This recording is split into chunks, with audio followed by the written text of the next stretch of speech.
See the moment Rose and Emmanuel lock lips together passionately for the first time.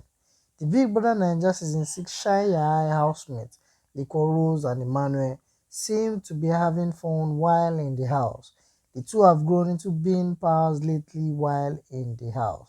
Recall that after Rose cried during the party on Saturday, Emmanuel was one of the persons who went ahead to comfort her before she went back to the party.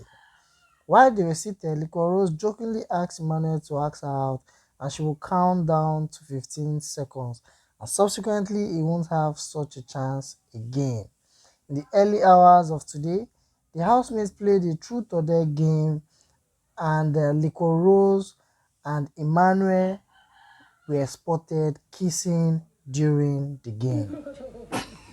1, 2, 3, 4, 5, 6, 7, 8, 9, and 10. You said 5.